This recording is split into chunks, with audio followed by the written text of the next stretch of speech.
This is Gilbert Andrew Garcia. Join me on my new radio show, A Tip From Gilbert. Talk, inspiration, and prayer every Monday from 11 to 11:45 at 96.9 FM, 1360 AM, KWWJ. Or you can call in at 832-570-8075. Write me at atipfromgilbert@gmail.com. See you then. This is Gilbert Andrew Garcia, live at the celebration for the life of Joe Campos Torres. And we are here on location for a special episode of A Tip from Gilbert, Talk, Inspiration, and Prayer, here on KWWJ. Keep walking with Jesus. And so we're going to do today, play clips. It'll be some on Facebook. You'll hear it on the audio of some of the incredible comments that were made by Police Chief Fenner and others, the family in particular at the event. And we'll also weave in some of the things that we had done with Richard Molina and some of the other family members on the previous radio show. So again, thank you for joining us on KWWJ, A Tip from Gilbert, and enjoy this special presentation to celebrate the life of Joe Campos Torres, and we'll see you next time.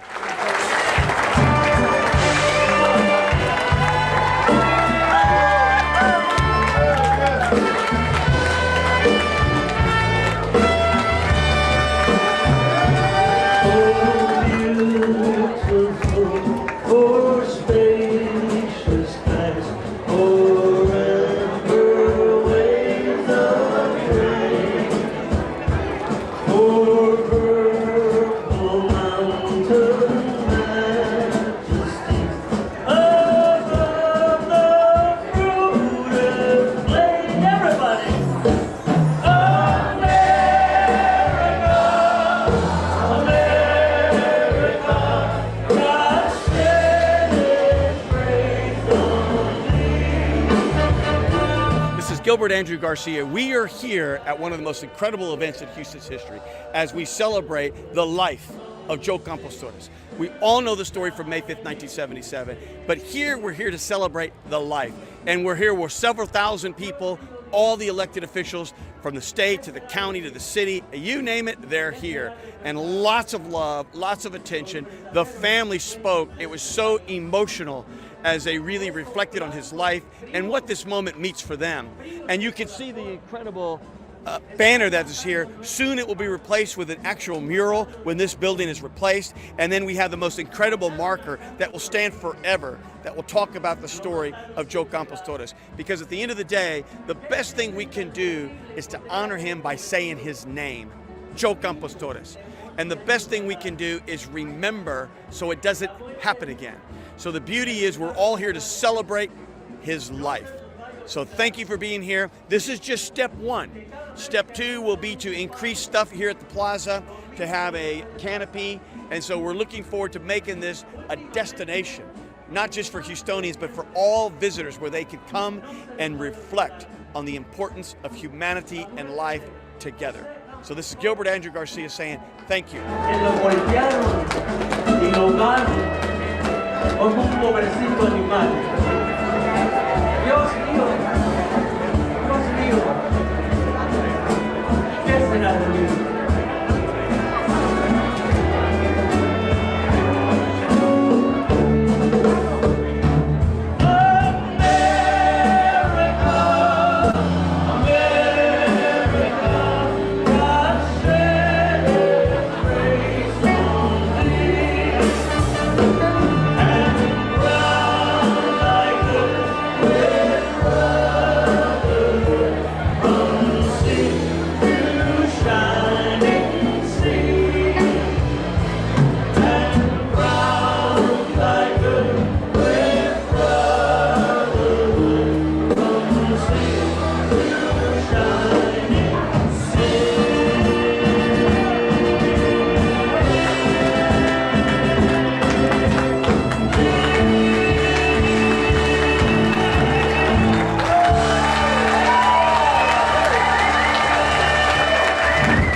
Former Texas State Director for LULAC and currently the Executive Director of the Greater Houston Coalition for Justice, and someone we all know as a true fighter, Mr. Johnny Mata. Please welcome him.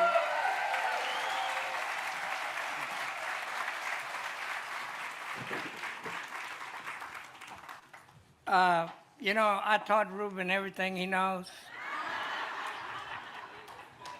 and he still talks too long.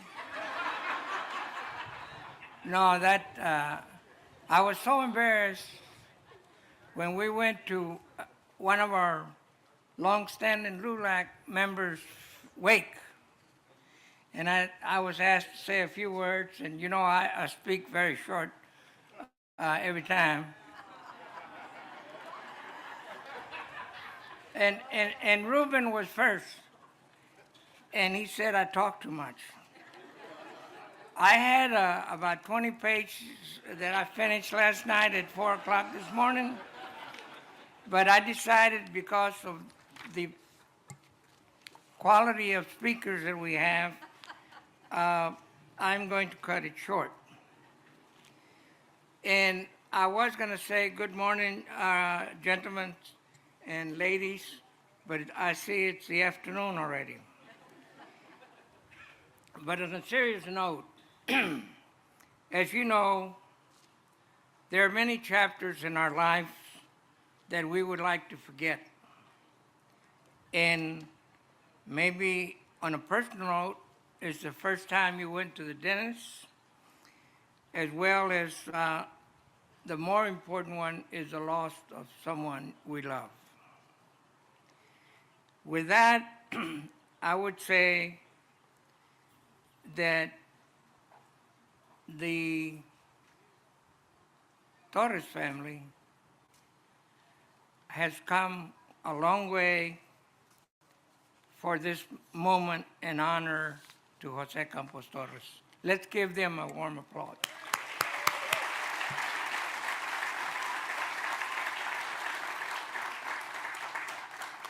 Like I said, there's times when we would like to forget, especially when justice has been elusive in the criminal justice for many persons of color, whether you're Hispanic, black, or poor. But such is the case of Jose Campos Torres, and I won't go into the details because I already told Ruben what to say. So I will go beyond the 3 pages that I had and then go into as now. I will ask you, and I really admire many of you that are here that have been through the fight and are still in the game and that came to support the family. As you ask yourself, where do we go from here? After such a beautiful ceremony, and what is the next phase? Well, let me just briefly tell you that this is just a start. As you see, the beautiful picture of a great soldier on the wall. We're looking at the face of a monument or statue with him dressed in fatigues, and then the Jose Campos Trail.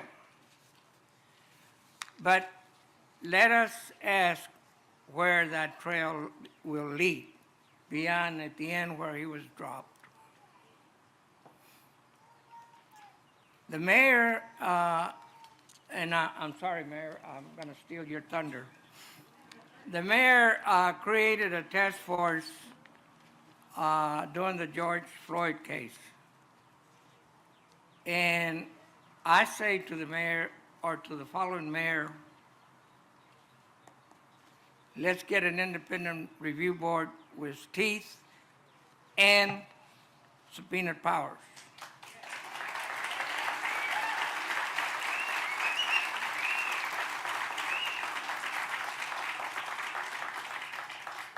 If you agree, we need to have a charter revision on the city charter of the City of Houston, where we will only have members elected by district. And last but not least, we need to make people more, police officers more accountable. And that means we got to look at their union contract. This is not a political statement. I'm not running for anything. This is a reality check. But in closing, I will say that the trail to justice has been long and winding in many. It has had, we have been misled. There has been distrust, but the Jose Campos Torres case to us was the beginning of true police reform. And that's going to take many of you. If you don't vote, don't complain.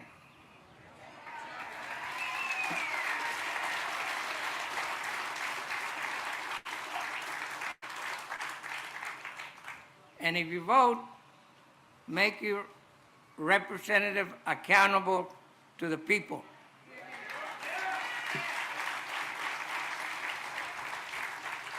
In the coalition, we envision a lot of the things you see and hear. But we started with the grand jury in Texas. And thanks to my friend, Senator Whitmire, could you stand please for a minute? Don't be ashamed, you know, you've been around. With him and our mayor and Carol Alvaro and others, in 2015, that's okay. I'm a voter, I can say those things. In 2015, the governor signed the grand jury reform. It had never been done before. And I would like to say that some people have been introduced, but I'd like for our national president, Domingo Garcia, to please stand. Give him a warm applause.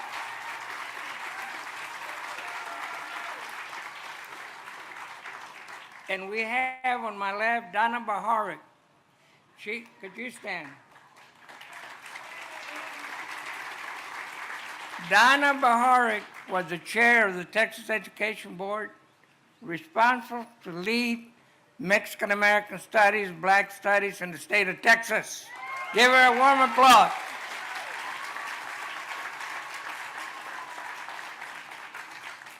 And in closing, thank y'all for coming. Other people will be recognized. But I can tell you, being in a fight for justice is time-consuming. You have some painful losses. You have some victories. But we all have to stick together because the United States liberty is at stake, and it's a threat that if we get the wrong government, we'll be like the people of Ukraine. Thank you very much. Our next speaker is committed to relational policing, wherein each contact with a citizen is an opportunity to improve relationships and a means by which to build trust. Simply put, we talk, he listens. Everyone, please welcome our Police Chief, Troy Finner.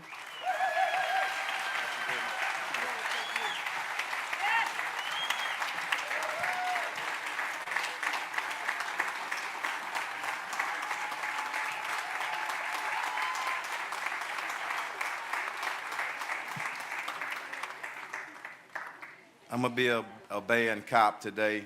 Ms. Cisneros has given her orders for us to move quickly through the program. But I am honored to be here. And if I was honest, I don't even think I'm worthy to stand on this stage. And let me tell you why. Thanks to our great leader, Mayor, when we found out about this, I was 10 years old when it happened.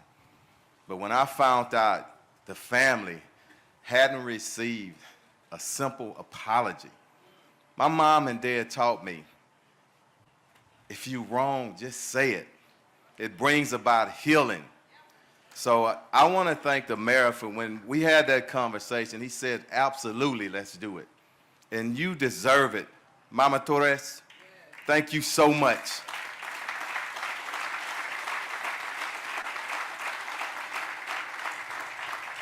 Because today is about you and this entire family, but how many sleepless nights, how many painless, crying nights have you experienced in 45 years?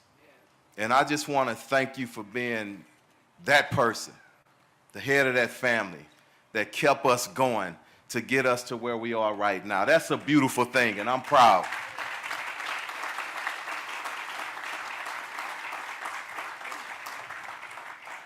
So, not the chief, you're a police chief. And this is who you are, symbolic of who you are and the power of who you are. All this pain and a simple acknowledgement that we're wrong for a criminal act on men who took an oath to protect and serve. Criminal act. Your response, that police do their job, but for them to do it right. Wow, what a powerful lady. And thank you.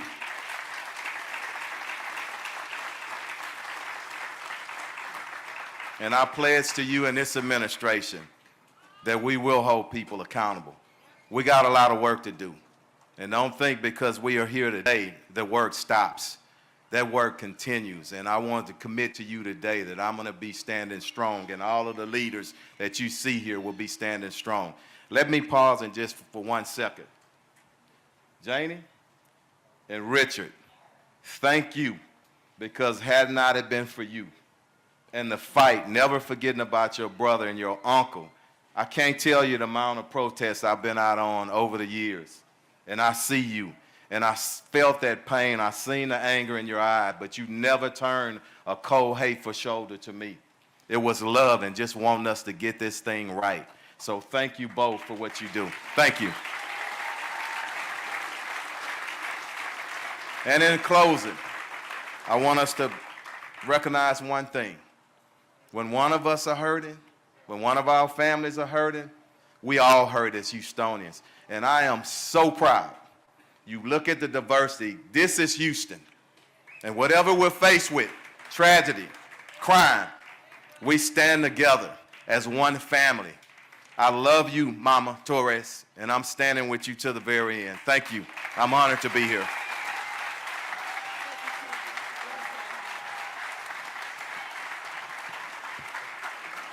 Thank you, Chief Finner. As you know, we have members of Joe Campos Torres' family here with us today, and we are blessed that you are here today. Are you ready? I would like to call forward at this time nephew Richard Molina, sister Jenny Torres, y primo Arthur Navarro. Please welcome them to the stage.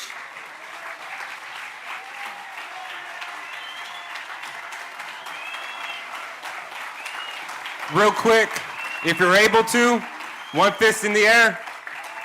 These 4 words. Viva Joe Campos Torres. ¡Viva Joe Campos Torres! ¡Viva Joe Campos Torres!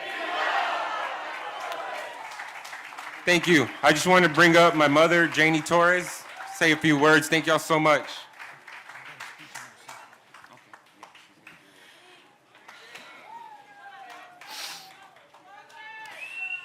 I want to thank everyone being out here today on rejoicing with us the celebration for my brother, Joe Campos Torres, to recognize him from here on, and may he never be forgotten. If I remember him, so shall y'all.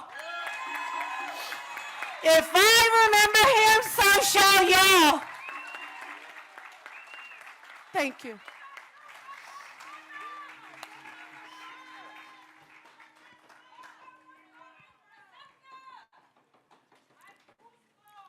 My name is Arthur Campos Navarro, and I am first cousin to Joe Campos Torres, I'm sorry. I would like to say a few words on behalf of my cousin Joe and on behalf of the family. Today is a very important day with the erecting of this memorial for the life of my cousin Joe. This day is not only important for our family, but for all the families that have to deal with police brutality. This memorial will be the next best thing to justice for our family and hopefully help future generations of young people. We want everyone to be able to live and feel safe in a secure environment, to raise their families and be proud to call Houston their home. This memorial will remind everyone to be better citizens and to always do what is right and just. This way, my cousin's death would not have been in vain. This memorial will serve as a reminder of how cruel and heartless some people can be, but also what can be accomplished when people come together for a worthwhile cause. I would like to give special thanks to my cousin Janie and Joe's little sister and her son Rick for spearheading this very important endeavor that needs to be seen and heard. Thanks to my cousin Janie and her son Rick's perseverance, this day would have never come to pass. It has taken 45 years for something positive to emerge from a very mournful and tragic nightmare. I know that my cousin Joe is looking down on us from heaven above, and I know that he is very proud of what has transpired today, as I am. With this memorial, Joe knows that his memory will never be forgotten. Love you, cuz. Thank you.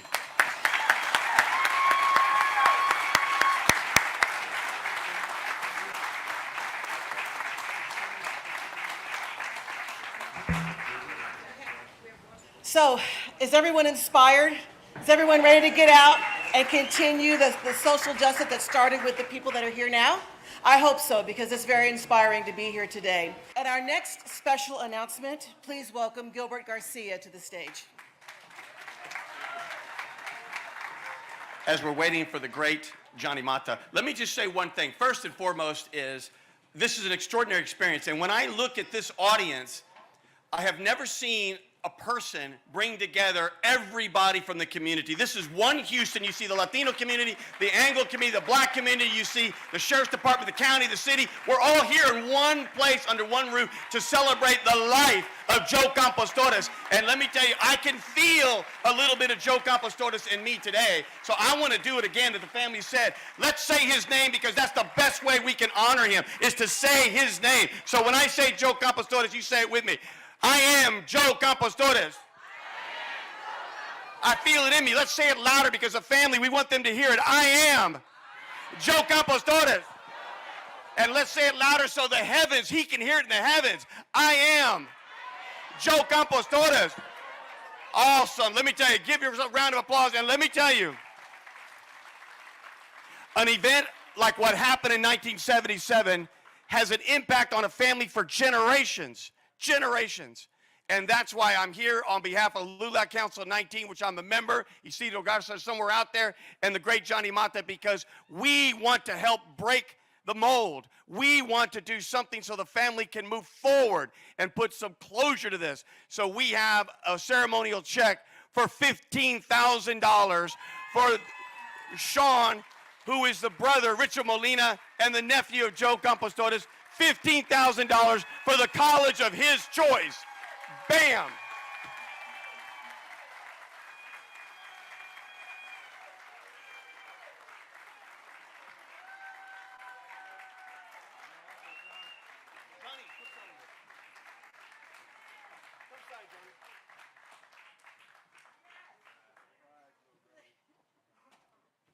My little brother, y'all. My baby brother. This is for you, man. Make us proud. Yeah. Round of applause, y'all. Yeah. Round of applause. This is the way we break the mold. This is the way we move forward. This is the way we change generational wealth. Give him a round of applause as he enters his new life of higher education. Sean, that's for you. toward the center of the stage so they can. What does it mean to you today to be out here to see this dedication? I was really pleased that we at LULAC were able to present the son with a $15,000 scholarship for college. But most importantly, I just want to be here to celebrate the life of Joe Campos Torres. And if you look, it has done more to unify the city than probably anything else. You had public, private, you had county, city, you had white, black, brown, all of us here in one place to celebrate his life. So I'm actually overwhelmed with emotion because I didn't just learn about the story of Joe Campos Torres. I worked, believe me, there were a lot of us. So this wasn't something, I mean, Janie Torres was the catalyst. She is, if you've ever met her, she's a force of nature. And when I came on board was in the 90s, was before I ever ran for office. We would meet over in Judson Robinson in 3rd Ward and some places over on the East End to try to talk about how they could, first of all, stop police brutality. So we were talking about having civilian review boards with subpoena power, which is a part of this movement, even though people may not know about it. And they were bringing people in whose relatives had been murdered by the police. And Joe Campos Torres was one of the people, and Janie was there explaining to us. So we all, is this movement to try to hold police accountable. And what do we need to do? And I was just talking to Janie today because I hadn't seen her in years. And when I went to go hug her, because I just remember when we were doing this in the 90s, and that was almost 20 years after he'd been murdered by the police, because it's sanctioned police murder.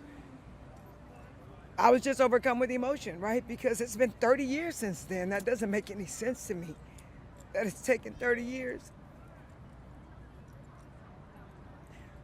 And so when I saw her, she remembered, she said, we finally did it. And he wasn't my brother. He's her brother. But she was, if you've ever met her, she is relentless. This was never gonna stop. They needed to do something because she was gonna keep harassing them and making them do what was right, because the narrative they told about Joe, you would have never known that he was a military person. He served this country.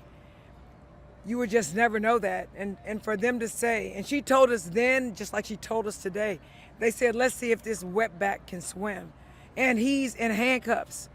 So as I was looking around, just having been through this or with her family since the 90s, this is prime real estate. If you understand how people want to be downtown, people want to be along the bayou, and I knew that he had been dumped in this bayou because the jail used to be over here. And when they said, oh, we're not bringing him in the jail because he's too beat up, take him to Ben Taub, which is where they take poor people, you know, and they just dumped him. They treated him like trash. And this shows that he wasn't trash. This shows that he is us and we are him. And we have to work together. And the thing that I loved about this is there were maybe 20 of us sitting in a room all those years ago. And I can't even count the number of people who were here. So I'm just really pleased. And there are so many whose loved ones have been murdered by the police. And I'm really thankful for social media and for smartphones, because as I was talking to Sean, who's Janie's son, you know, young people don't understand the walk. You know, young people are sort of the beneficiaries of the civil rights movement. And I was explaining to him it was only with smartphones when people could see that some police do lie. Some police do throw down guns, like they did with the little Hispanic kid in the East End. We named a park after him, where the police killed a 13-year-old Hispanic kid. We ended up naming a park for him when I was on city council. And the city fought paying his family money because they tried to make him be a bad kid, whatever that means. And they tried to use all the negative, incorrect, just flat out lying stereotypes that they use about Hispanic people to try to justify killing a 13-year-old. And so this is movement, this is progress. So to anyone who's had a loved one murdered by the police, and Gilbert Garcia said it best when he was speaking. He said that try to give the family some closure, although I would respectfully submit to you, you never really get closure when somebody kills somebody you love, because it's a permanent death sentence. But you have to keep going. And so I'm thankful that Gilbert gave the $15,000 with LULAC, because going to school costs a lot of money, and that's helpful. But we needed society to evolve. We needed smartphones so that people could see that not all police are good, decent people. Not all police protect and serve. And so I'm just so thankful for Janie. If you could see her, now mind you, that's her sibling. So think about your relationship with your siblings and how close you are. So it could have been 1977.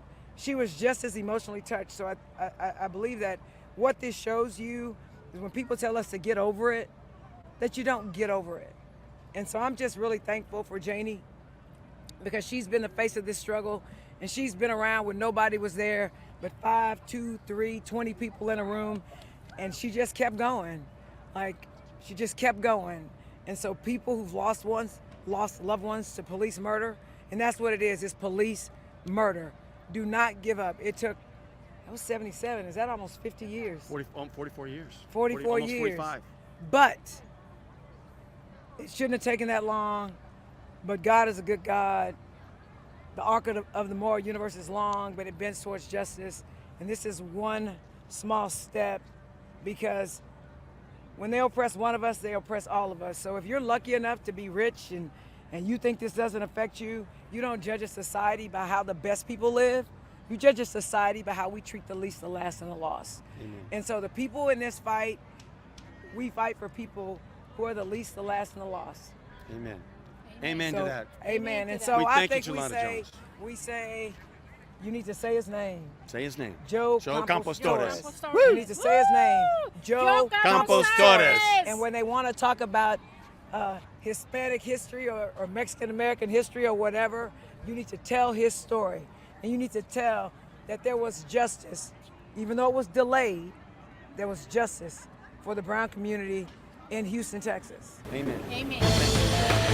It was almost 45 years ago when Houston was shocked by the death of Joe Campos Torres, a Vietnam veteran who was killed by Houston police. He was arrested, beaten, and tossed into Buffalo Bayou. The protests were going on then and through the years as his family sought justice. The initial outcome, 2 officers received a $1 fine and a 1-year probation. Let that sink in for a minute. 1-year probation, $1 fine. It's no wonder the Hispanic community and all who cared were upset and protesting. Federal prosecution led to a bit more of a penalty, but no one served more than 1 year. Justice is not the word to describe that series of events. But that's the name of the pavilion to be dedicated in Houston to his memory. Rick Molina is a nephew of Joe Campos Torres. Gilbert Garcia, the managing partner of Garcia, Hamilton and Associates, who's helping with the effort to establish the Joe Campos Pavilion, the Justice Pavilion. Thank you both for being here. And Rick, it's not lost on me that you were born into the family's fight for this. Right. What has this challenge been throughout the years? Yep, so I was born into it about 5 years after the event happened. And early on, we saw a lot of the need for these kinds of actions to still continue and to speak on these kinds of cases. And early on, I saw, especially growing up in the late 80s, early 90s, seeing the unity between the different organizations that were around then that were still continuing that fight. Well, I noticed that recently, it took until this past summer, Chief Troy Finner apologized to the family. What did that mean to you and to the family, just to get an apology? Right, that was something pretty significant and something that was kind of being thought about a few maybe years ago and stuff, and then when he came into his position, came up in conversation again, and what that would even look like, you know, what would that mean to the family? And we had a lot of discussion behind that, and when we finally came to the agreement in terms that, you know, it would be a significant start because something like that has never happened, you know, and it's a start of other things to come. Start of other things to come, and that brings us up to the pavilion. Gilbert, how and why are you involved in this effort? Sure. This is much more important than just an event from 1977. This is an event for all the Latino community, where we are really rallying to bring closure to such a terrible event and want to make something positive out of it. And it is our hope that right there, the actual grounds, the hallowed grounds, where his life was taken and where we know that other prisoners were beaten, It was called The Hole, that we're going to make some sort of area for people to reflect and to really pray and come together forever. It's a way for Houston to heal and the Latino community to heal, which is why we're behind it. We have a picture of him, and as we look at that picture in his uniform, that just shows he had served his country, came back to deal with the hands of Houston police. The details of what happened, Rick, to your uncle seem incredible to this day. Apology was great. Now a pavilion. What are you interested in seeing come from a pavilion being erected, and what people will take away from that? Right. So, you know, being involved in activism, especially police brutality activism over the years, a lot of it has happened at different areas, whatever the occasion calls for. One of the things that we're hoping for this pavilion is for it to be kind of a center point where people can kind of focus these events and continue with other different things. And it's a very centered point in downtown Houston, in the middle of the criminal justice district. And it has potential to create that kind of area to where we can continue these conversations. And you know, Kimberly, the only way to make sure it doesn't happen again is to make sure we remember that it happened in the first place. Right. And that way we can sort of reflect and learn from it so it doesn't happen again. So the dedication for this is set for April the 2nd, correct? Yes, sir. And so what's going to be happening on that day? On April the 2nd, we'll have a gathering at 10 a.m. with all the elected officials, the family. His grandmother will be there, the sister, Joe Campos Torres. I mean, she's been waiting all these years for this moment. Joe Campos Torres' sister will be there.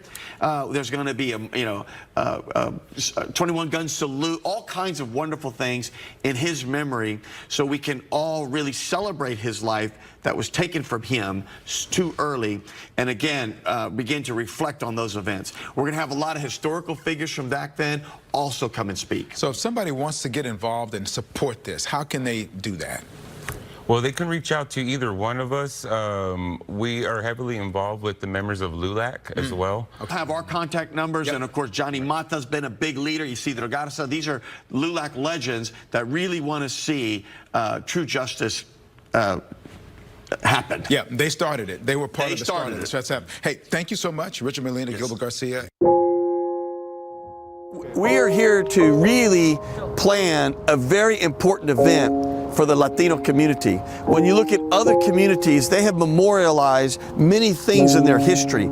Some of them are great celebrations, some of them are remembering difficult times, so they don't happen again. That's the whole point, to learn from them and understand them so they don't happen again. And we are here at the scene of one of the most extraordinary things that happened in the Latino community history, where a young man, Jose Campos Torres, who was a military veteran and just a human being, was beaten by police officers so badly that the jail wouldn't accept him. And they said, you need to take him to a hospital. And instead of taking him to the hospital, they brought him here and threw him in the water and said to him, let's see if he can swim. It's a terrible moment in Houston's history, but yet it's a beautiful rallying cry for the Hispanic community to really come together with the family to remember so it doesn't happen again. So please, we have one of the family members. We also have other. I'm with LULAC. Listen, we're behind this because our mission is to really do anything possible to educate people of our community so they recognize that we deserve a place at the table like all the other communities.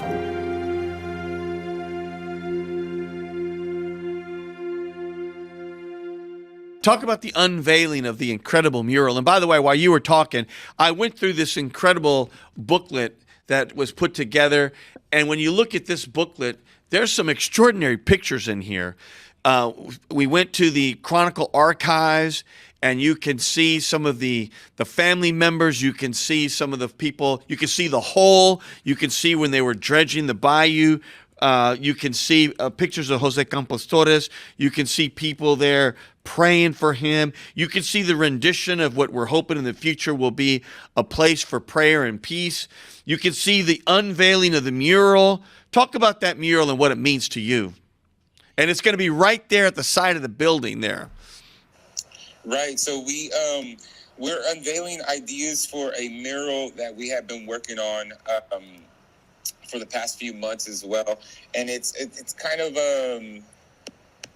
not just an homage to my uncle and what he endured, but also to the story in general. Because over the decades, my uncle's image, name has become this idea of this movement of police brutality and police reform.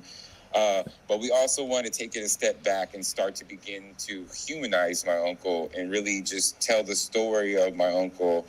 And with this mural, we're hoping that it'll start to kind of portray that image of what he stood for, not just what he died for, but what he meant before his time in the service and stuff like that. And this mural is going to be on the side of the Wilson building, which is about a 3-4 story tall building. And that'll be one of the main points that we're hoping to unveil on April 2nd. Well, let me ask you this. How does it feel after all these years and all this time? And there's an incredible picture here in this booklet with both Mayor Turner and Chief Finner. How does it feel to get an apology from the mayor of the city of Houston and the police chief of the city of Houston? Right. So that was that came about in conversations that started maybe about 2-3 years ago when Chief Acevedo was still in office. My family and my mother in particular, we didn't really have a good standing with Chief Acevedo at the time.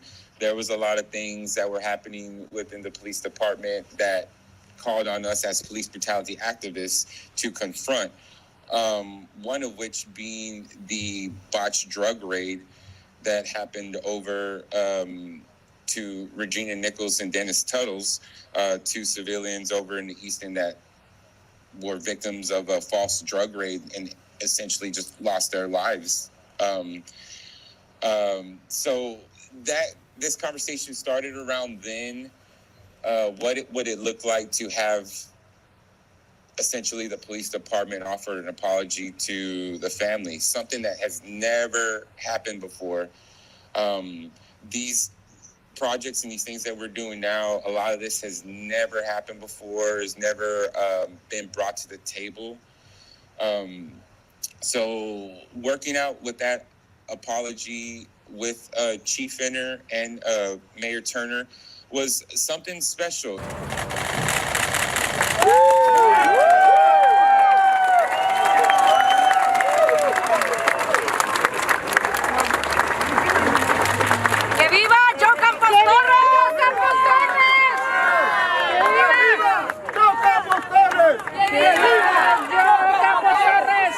I think Richard is such an extraordinary human being because through it all, he has maintained really the rock in that family. And when we were there at Commissioner's Court, his mom was crying. I think we were all crying. And it was a beautiful thing to commemorate Mr. Jose Campos Torres and what happened. So I know we're running up against time. Let's go ahead and play that song.